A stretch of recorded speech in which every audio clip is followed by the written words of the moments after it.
Herkese Tatlı Sanatı Mutfağı kanalımdan merhabalar. Bugün sizler için pastane usulü kuru üzümlü kurabiye tarifim var. Pastane usulü dediğime bakmayın, gerçekten pastanelerdekinden bile çok daha lezzetli diyebilirim. Fazla vakit harcamadan hemen tarifime başlayalım.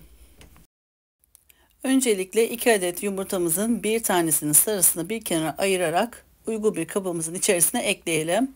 150 gram tereyağımızı ekleyelim. 1 çay bardağı sıvı yağımızı ekleyelim.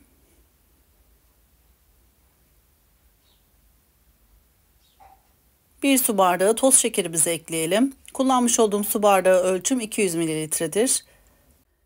1 yemek kaşığı limon suyu ekleyelim. Yarım su bardağı mısır nişastası ekleyelim. Mısır nişastası yoksa eğer buğday nişastası da ekleyebilirsiniz. Fakat mısır nişastası kurabiyelerin daha kıyır kıyır olmasını sağlar. O yüzden tercihen mısır nişastası kullanmanızı tavsiye ederim. Yarım su bardağı iri çekilmiş cevizimi ekliyorum. 1 su bardağı kuru üzümlerimi yıkadıktan sonra harcımın içerisine ekliyorum ve bir spatula yardımıyla karıştırıyorum. Cevizi dilerseniz daha fazla da tutabilirsiniz. Ben yarım su bardağı ceviz ekledim. Bu malzeme ölçülerine gayet yeterli geliyor.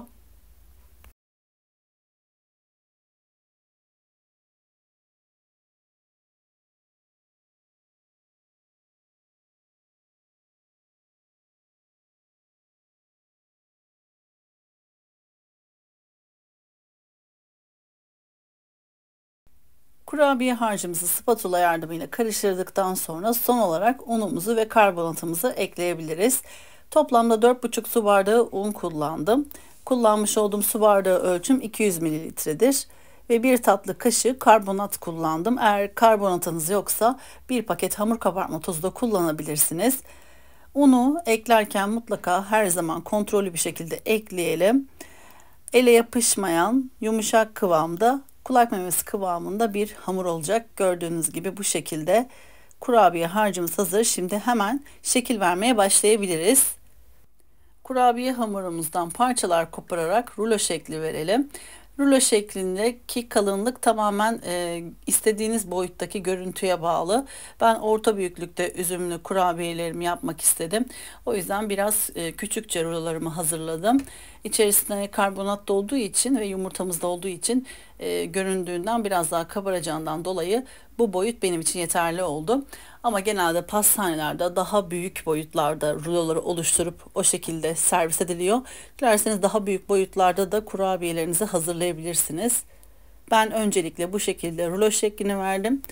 Daha sonra üzerine yumurta sarısını sürüp çatal yardımıyla çizgiler oluşturduktan sonra bıçakla hafiften çapraz bir şekilde dizip kurabiyelerimi hazırladım. Bu şekilde rulo yaptıktan sonra üzerine yumurta sarısı ve çatalla çizgileri oluşturduğum kısmı çektiğimi zannedip çekmediğimi fark ettim. O yüzden kusura bakmayın. Sizler bu şekilde rulo formunu verdikten sonra üzerine ayırmış olduğumuz yumurta sarısını fırça yardımıyla kurabiyelerinizin üzerine sürün.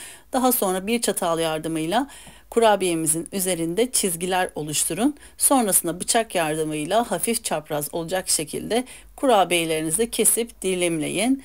Bu kurabiye hamurumuzu özellikle dilimlerken kurabiye hamurunda hafif dağılmalar olabilir. Hiç problem değil. Hemen elinize düzeltip o şekilde fırın tepsisine dizebilirsiniz. Çünkü içerisinde kuru üzüm ve ceviz olduğu için kurabiye hamuru ister istemez kesildiğinde hafif hamurdan dağılmalar, dökülmeler söz konusu olabilir. Hiç problem değil. Bir de küçük bir püf noktasından daha bahsetmek istiyorum. Kurabiye hamurlarınızı bu şekilde rulo yaparken içerisinde boşluk ve hava oluşumu olabilir. Benim yaptığım gibi elinizde şöyle bir hamurunuzu sıkın. Sıktıktan sonra rulo formunu vermeye özen gösterin.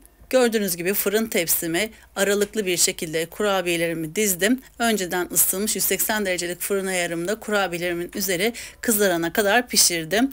Bu kurabiye özellikle üzerinin kızarması çok önemli. Çünkü kızaran kurabiyeler çok daha kavruk ve gevrek oluyor.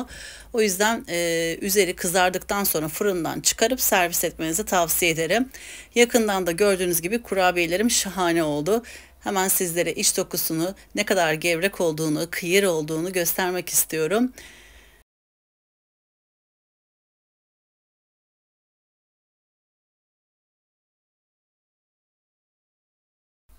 Yakından da gördüğünüz gibi muhteşem oldu. Şimdiden deneyecek olanlara afiyet olsun.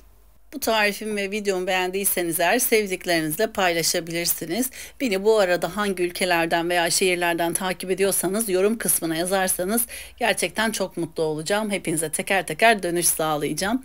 Böylelikle bir tarifimin daha sonuna geldik. Beni buraya kadar izlediğiniz için hepinize çok teşekkür ediyorum.